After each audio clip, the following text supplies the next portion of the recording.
So, if you can't tell by my bedraggled appearance and the fact that I'm wearing a hat and I got steam coming up my fucking breath, it's morning.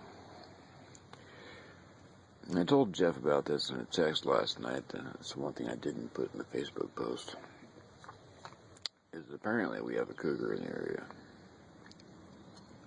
Fortunately, I neither smelled nor heard him, and believe me, when there's a cougar walk around your tent, you'll smell him. Woof. Had a little experience when I was in the Rockies with Runt when he was about 10 months old. Needless to say, the fact that he didn't shit on my bed was pretty strong credit to the boy, actually. And trying to track, speaking of which, a cougar with a 28-inch double barrel shotgun in a cedar pole tent. Yeah, think about that for a second. You're tracking, thump, you hit the pole. So I'm sitting here doing a little Texas two-step inside the tent, tracking this fucking thing as it's circling my tent. Needless to say, nothing really happened, of course, but neither runner I got to sleep until about dawn. It was a long night. But apparently the cougar in this area, he's pretty timid. As soon as he sees people or hears sign of people, he pretty much skedaddles. Didn't do a whole lot of good for my nerves, though. I mean, I was sitting here trying to get to sleep, and like every little creak and crown, sound has got me alert. Christ. Anyway, excuse me for a second.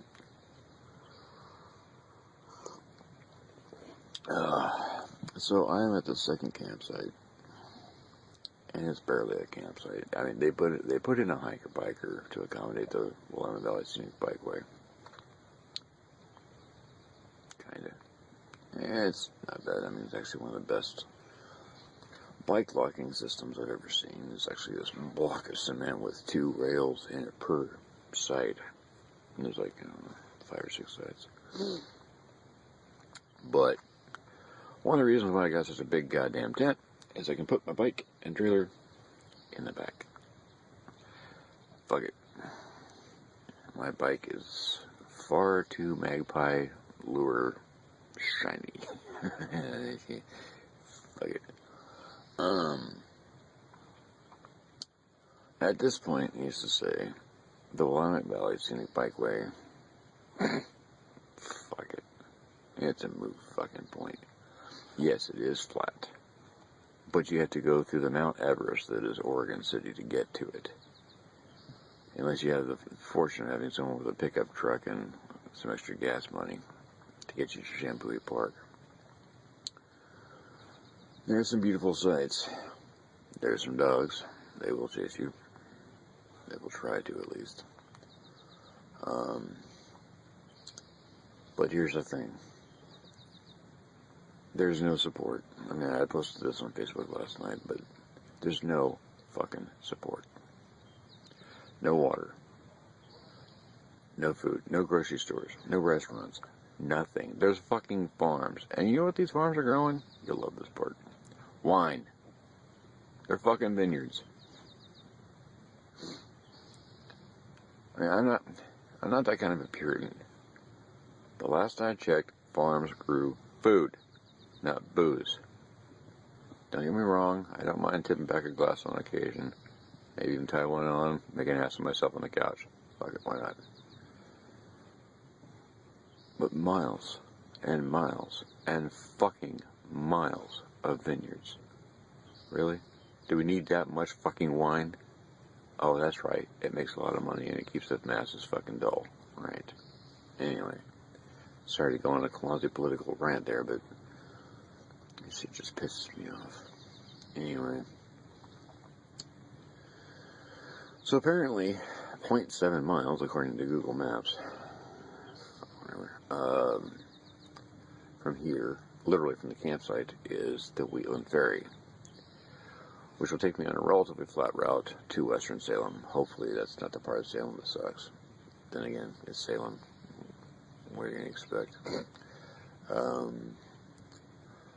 where I'm going to hit up whatever food stores I can, water, Gatorade, shit like that.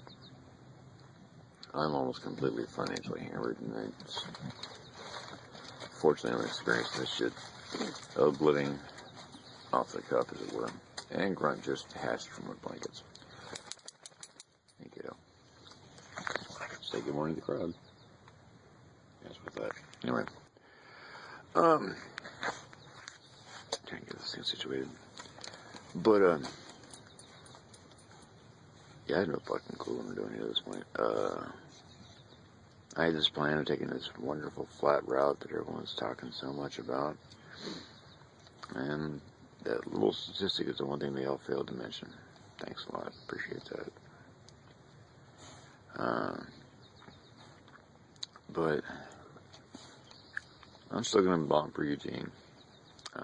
As far as heading back north, I don't know. I might just skimming along I-5, finding whatever quote-unquote blue roads we used to look for back in the 90s and 80s, which is the back roads that have decent shoulders, fucking farmland and whatnot.